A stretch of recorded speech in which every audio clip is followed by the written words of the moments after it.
The phone buzzed on the kitchen counter at 8:47 p.m., its screen lighting up the dimly lit room.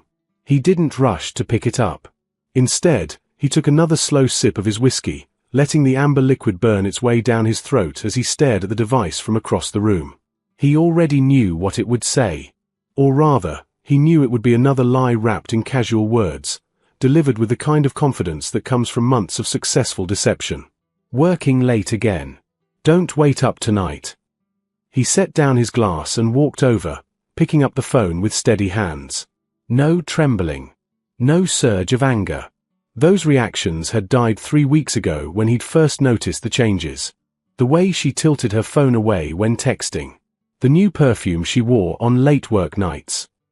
The suspicious enthusiasm about a job she'd complained about for years. His fingers hovered over the keyboard. For a moment, he considered typing what he really wanted to say. But he'd learned that the truth delivered too early only gave people time to craft better lies.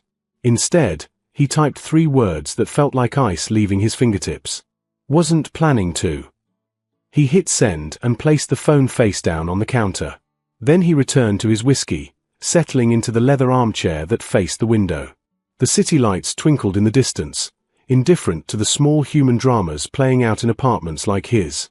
His mind drifted back to 3 weeks earlier.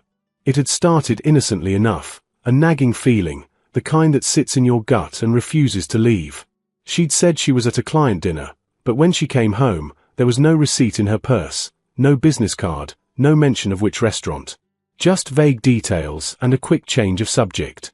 The next week, he'd done something he never thought he would. He'd checked the cell phone bill online. The call logs showed hours of conversations with a number he didn't recognize. Always during work hours. Always when she said she was in meetings.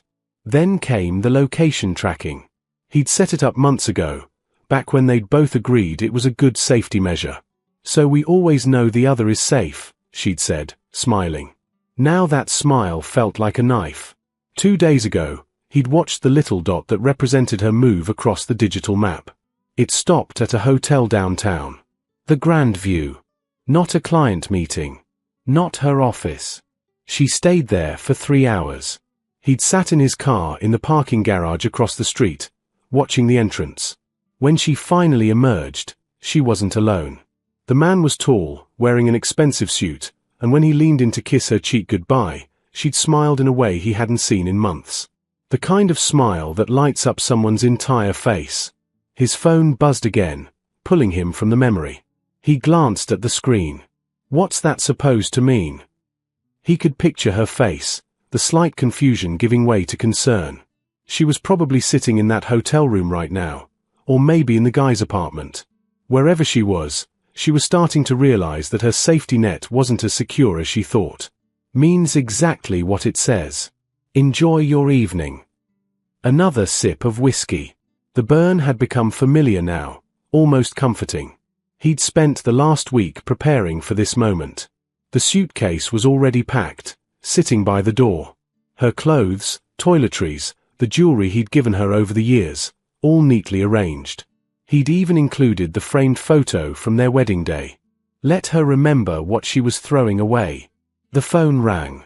He looked at her name flashing on the screen and felt nothing. That was perhaps the most surprising part of all this. The anger had burned itself out. The hurt had calcified into something harder. Now there was just a cold clarity, a resolution that felt almost peaceful. He didn't answer. Instead, he stood and walked to the bedroom, pulling out the manila envelope from his nightstand. Inside were printouts of the phone records, screenshots of her location history, and a check, half of their savings account. He wasn't vindictive. He just wanted this done cleanly. The phone kept ringing. She stared at her phone screen, watching it go to voicemail for the 3rd time. Her hand trembled slightly as she set it down on the restaurant table, the romantic candlelight suddenly feeling harsh and exposing. "Everything okay?" he asked from across the table. Daniel. Her colleague. Her mistake. I need to go. She was already standing, grabbing her purse, her mind racing through the implications of those 6 cold words. Wasn't planning to. In 5 years of marriage, her husband had never been cold. Distant sometimes, tired often, but never cold. Never dismissive. What? We just ordered. I'm sorry. I have to go home. She was already walking toward the exit, pulling up her rideshare app with shaking fingers. The restaurant, an upscale Italian place downtown, nowhere near her office, suddenly felt like a crime scene she needed to flee. In the back of the car, she tried calling again. Straight to voicemail. She texted, "Can we talk? I'm heading home now." The message showed as read immediately. No response came. Her heart hammered against her ribs. For 6 months, she'd been living in two worlds. The comfortable life with her husband, safe, predictable, increasingly boring. And the exciting secret life with Daniel, thrilling, passionate, dangerous. She'd convinced herself she was being careful. That she had everything under control. Wasn't planning to. Those words kept echoing in her mind. They weren't angry. They weren't hurt. They were something worse. They were indifferent. As if she'd become an afterthought. As if he'd already moved on from caring. She pulled up their shared location app, something they'd set up years ago. His dot was at home, stationary. But when she looked at her own location history, her blood ran cold. She'd forgotten. She'd completely forgotten it worked both ways. He could see every place she'd been. The hotel. Daniel's apartment. The restaurants she'd claimed were client meetings. Everything. "Oh God," she whispered, her hand covering her mouth. How long had he known? Days. Weeks. And he'd said nothing. Just watched. Just waited. The driver glanced at her in the rearview mirror. "You okay, miss? Can you go faster? Please?" The 20-minute drive felt like hours. She tried to remember the last real conversation they'd had. 3 days ago? 4. She'd been so caught up in the excitement of her double life that she hadn't noticed the way he'd started staying up later, drinking more. The way he'd stopped asking about her day. The way he'd started looking at her like she was a stranger. When had she become this person? She thought back to how it started. Daniel had joined her firm 6 months ago. He was charming, attentive, everything her husband wasn't anymore. Or everything she'd convinced herself her husband wasn't. The first coffee had been innocent. Then came lunches. Then the first lie about working late. Each lie had been easier than the last. Each secret had felt more thrilling. She'd told herself she deserved this excitement. That her husband had gotten too comfortable, too predictable. That the spark was gone from their marriage. But now, sitting in the back of this car, rushing home to face consequences she'd been too arrogant to imagine, she saw the truth clearly. The spark hadn't died, she'd snuffed it out. The comfort hadn't been boring, it had been safe, real, earned through years of partnership. The car pulled up to their building. She thrust money at the driver and ran to the elevator, jabbing the button repeatedly. The ride up to the 14th floor felt endless. She tried to plan what she'd say. An excuse? A confession? A denial? Wasn't planning to. No. He already knew. Whatever she'd planned to say didn't matter anymore. The elevator doors opened, and she ran down the hallway to their apartment. Her hands shook so badly she could barely get the key in the lock. When the door finally opened, the apartment was dark except for a single lamp in the living room. He sat in his chair, a glass of whiskey in his hand, looking at her with eyes that held no warmth. No anger. Just a terrible, final emptiness. "I can explain," she started. He raised a hand, silencing her. "Can you?" His voice was quiet, measured. "Can you really explain why you've been lying to me for 6 months? Why you've been sleeping with your colleague while I waited here like an idiot, believing every excuse?" Her eyes filled with tears. "How long have you known?" 3 weeks. He stood up slowly, setting down his glass. 3 weeks of watching you lie to my face. 3 weeks of deciding what kind of man I want to be. I'm so sorry. It was a mistake. It didn't mean. Don't. The word cracked like a whip. Don't insult me further by saying it didn't mean anything. If it didn't mean anything, you wouldn't have done it dozens of times. You wouldn't have lied dozens of times. She noticed it then, the suitcase by the door. She stared at the suitcase as if it were a bomb waiting to detonate. Black leather. The expensive set they'd bought together for their honeymoon to Greece. Now it sat there like a tombstone marking the death of everything they'd built. You're not. She couldn't finish the sentence. The words felt too real, too final. He followed her gaze and let out a bitter laugh. Kicking you out? No. I'm not cruel enough to do that in the middle of the night. He walked past her to the kitchen, putting physical distance between them. That's your suitcase. I packed it for you. You can take it tonight, or you can sleep in the guest room and take it tomorrow. Your choice. Please, just listen to me. I've been listening to you for 6 months, he interrupted, his voice still eerily calm. I've listened to creative excuses about late meetings and client dinners.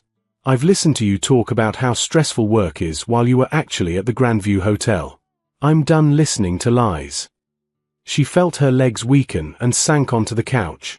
How much do you know? He pulled out his phone, tapping the screen a few times before turning it toward her.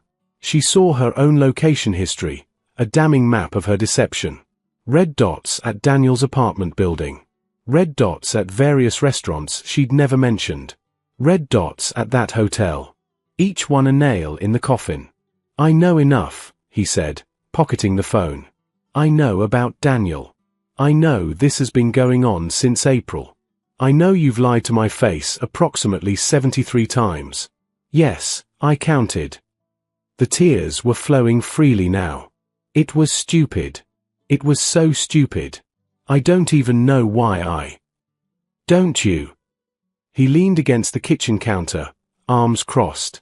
Because I've spent 3 weeks thinking about that. Why? Was I a bad husband? Did I ignore you? Mistreat you? No. You were. You were perfect. That was almost the problem. His eyebrows rose. I was too good to you, so you cheated. That's not what I mean. She wiped her face roughly.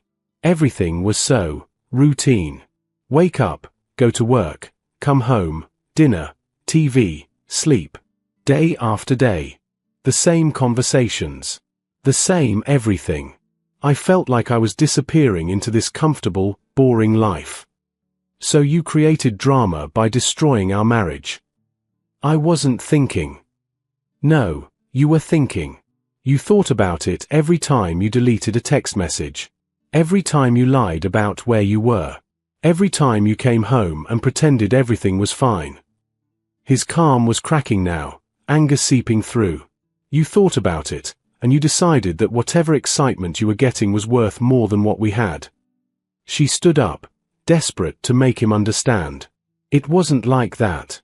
Daniel, he made me feel young again. Alive. Like I mattered. Like I was interesting. And I didn't. Now the anger was clear. I worked 60-hour weeks to help you start your business.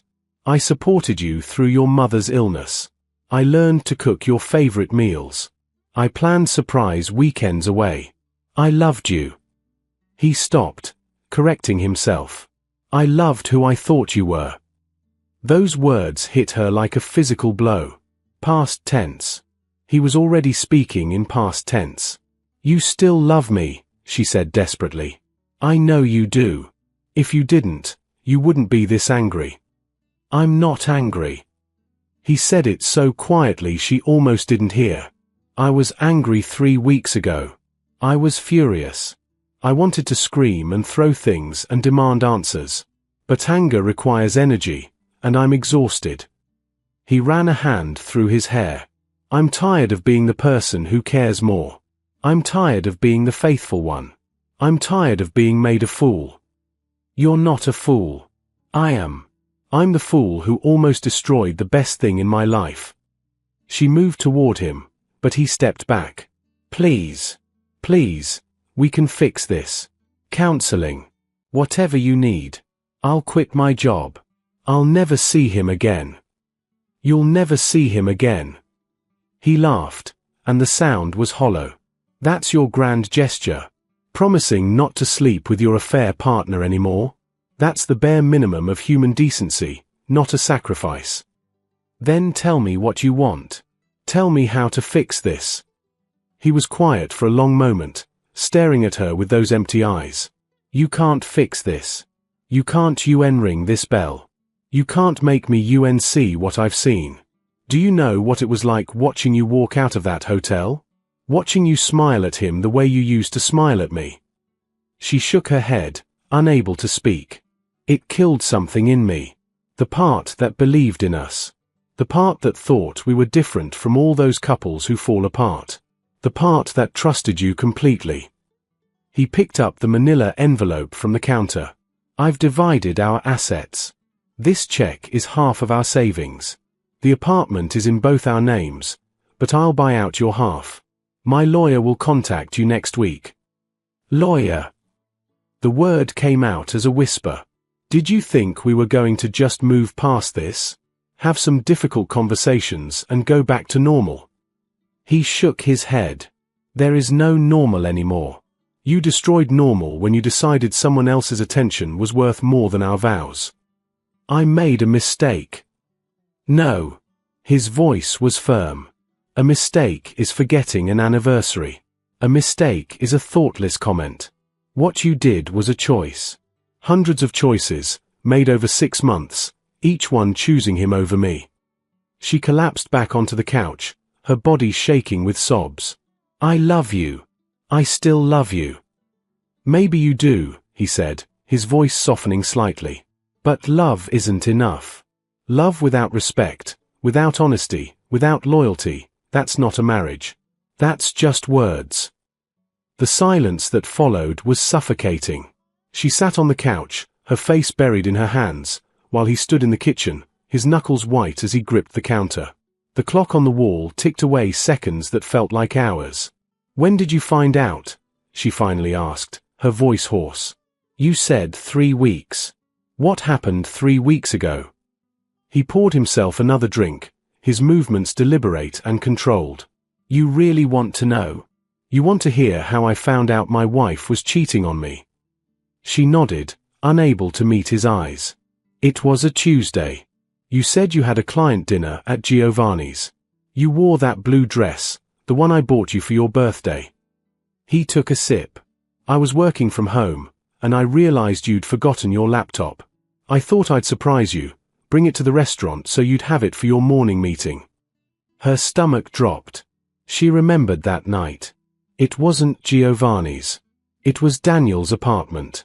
But when I checked our location app to see if you were still at dinner, you weren't at Giovanni's. You were at an apartment building in Riverside. I sat in my car outside that building for 2 hours, watching the entrance, telling myself there had to be an explanation. Maybe the client lived there. Maybe the dinner location changed. He set down his glass harder than necessary. Then I saw you come out. You were laughing, adjusting your dress. And he was with you. He kissed you. Not a friendly kiss. Not a colleague kiss. And you kissed him back like you meant it.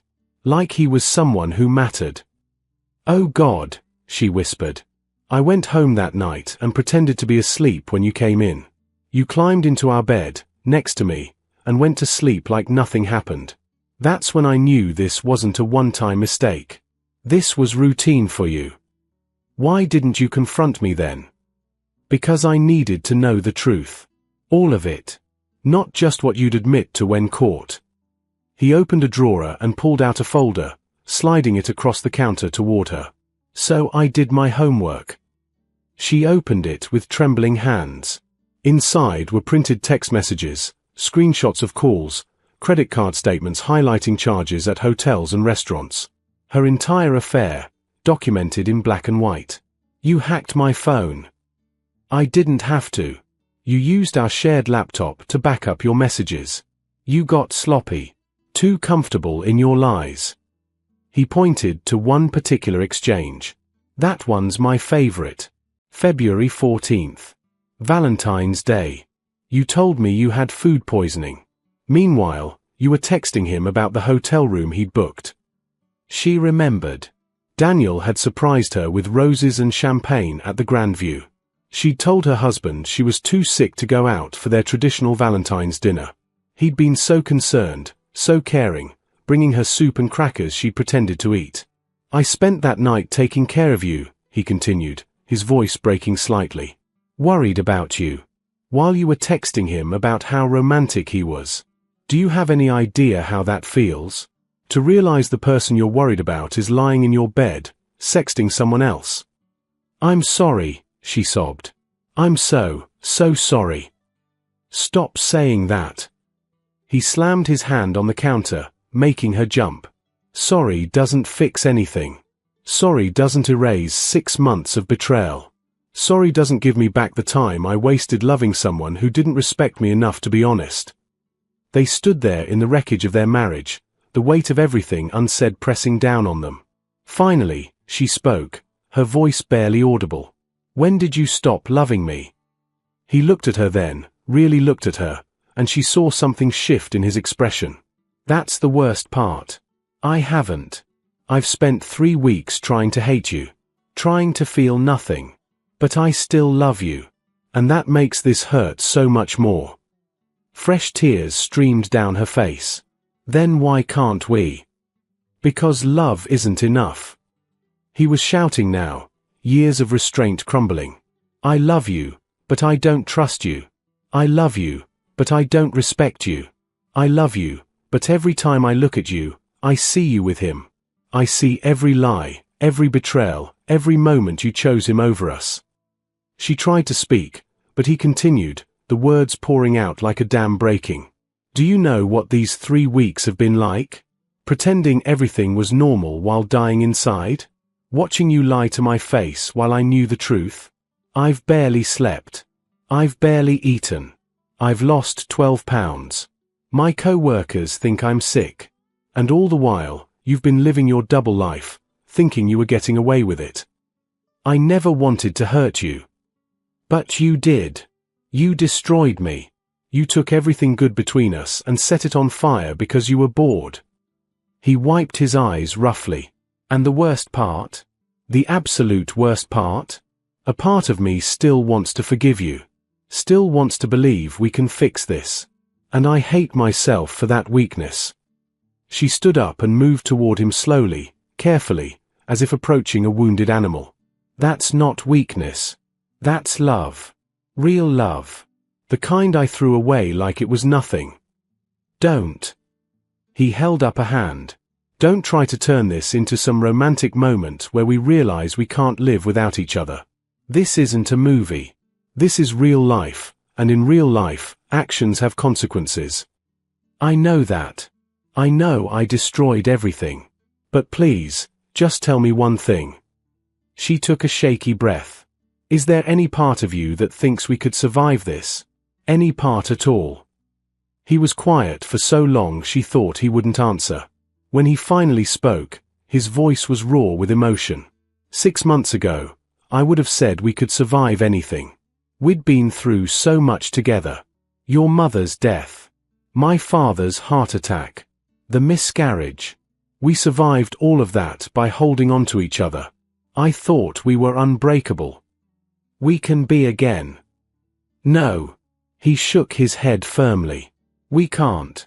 Because all of those things? Those were things that happened to us. This is something you did to us. You made a choice, every single day for 6 months, to betray me. That's not something we survived together. That's something you did alone." The truth of his words settled over her like a shroud. She sank back onto the couch, the fight draining out of her. "So this is really it? We're really over?" "I don't know," he admitted, and for the first time, she heard uncertainty in his voice. "Part of me wants to tell you to take that suitcase and leave right now.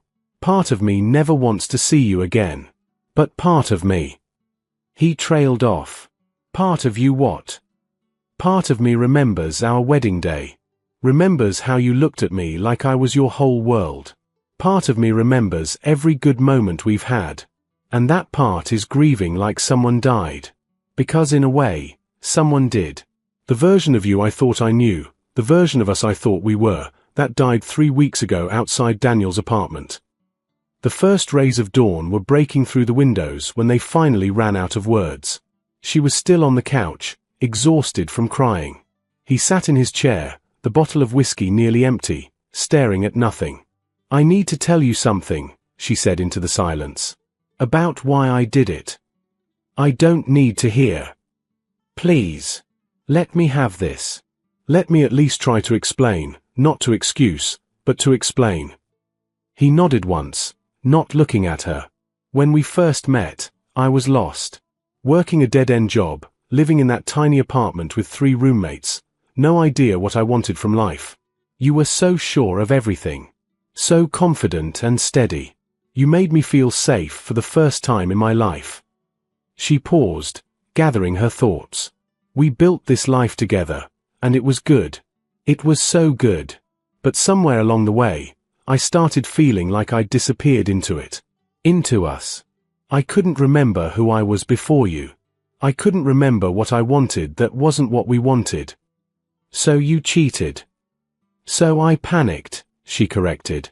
"Daniel paid attention to me not as your wife, not as part of us, but as me. He didn't know the couple we were. He just knew me. And for someone who'd been feeling invisible, that attention felt like coming up for air." "You weren't invisible," he said quietly. "I saw you every day. You saw your wife. The person I'd become. But did you see me? The person I was trying to figure out if I still was underneath all the roles and responsibilities." He finally looked at her. "That's not fair. You never told me you were feeling that way. How was I supposed to know?" "You're right. I should have talked to you. I should have been honest about feeling lost. Instead, I made the worst possible choice. I tried to find myself by destroying us." She laughed bitterly. "The irony is that it didn't even work. I didn't find myself. I just became someone I don't recognize. Someone who lies and cheats and hurts the person who loves her most." The room fell silent again. Outside, the city was waking up. Car horns. Distant sirens. The world continuing on, indifferent to their pain. "I've thought about something," he said finally. "These past 3 weeks, I've thought about a lot of things, but this one keeps coming back. If I'd never found out, would you have kept doing it?" She wanted to lie. Wanted to say no, that she was about to end it anyway. But she owed him honesty now, even if it hurt. "I don't know. Probably. I'd convinced myself I could manage both. That I could have the safety of you and the excitement of him. That I could keep all the plates spinning forever. At least you're being honest now. For what it's worth." He stood up slowly, his body stiff from sitting all night. "I'm going to take a shower. When I come out, I need you to be gone. Not forever necessarily, but for now. I need space to think without you here." She nodded, fear clutching at her chest. "Where should I go?" "I don't care. Hotel. Friend's place. Daniel's apartment for all I care. Just not here." "What happens next?" He paused at the bedroom door. "Honestly, I have no idea. I need time. Maybe days, maybe weeks, maybe months. I need to figure out if the man I want to be is someone who can forgive this, or if I need to be someone who walks away. And me? What am I supposed to do? That's not my problem anymore." His voice was harder now. "You're an adult. You made adult choices. You figure it out. For 6 months, you figured out how to live a double life. Now figure out how to live with the consequences." He disappeared into the bedroom, and she heard the shower start. She sat there for a moment, staring at the suitcase by the door. This was real. This was actually happening. With mechanical movements, she checked the suitcase. He'd packed carefully, enough clothes for a week, her toiletries, her laptop, even her phone charger. Nothing forgotten. Nothing to give her an excuse to come back immediately. She pulled out her phone and scrolled through her contacts. Not Daniel. She never wanted to see him again. The affair that had seemed so exciting now felt tawdry and pathetic. Not her sister. She couldn't face the judgment. Finally, she landed on Rachel, her best friend since college. "Hello." Rachel's sleepy voice answered. "It's me. Can I stay with you for a few days?" "What? Why? What happened?" "He knows. About everything. He knows, and I think my marriage is over." "Oh, honey. Of course. Come now. I'll put coffee on." She ended the call and stood, gripping the suitcase handle. The apartment looked different now, like a museum of a life that no longer existed. Photos on the walls of happier times. The couch where they'd spent countless evenings. The kitchen where they'd cooked together, laughed together, built a life together. She grabbed a piece of paper from the notepad by the phone and wrote quickly. "I know I don't deserve forgiveness. I know I don't deserve another chance. But if you decide you want to try, I'll spend the rest of my life proving I can be the person you thought I was. The person I should have been all along. I love you. I'm sorry isn't enough, but I'm sorry." She left the note on the kitchen counter, grabbed her suitcase, and walked to the door. She paused there, hand on the knob, listening to the shower running. Part of her wanted to burst into the bathroom, to beg one more time. But she'd done enough damage. The door closed behind her with a soft click that sounded like a gunshot. Inside the apartment, he stood in the shower, letting the hot water pound against his shoulders. He heard the front door close and felt something in his chest crack. He'd meant every word. He did need space. He did need time. But he also knew something he hadn't told her. He'd already started seeing a therapist. Not couples counseling, individual therapy.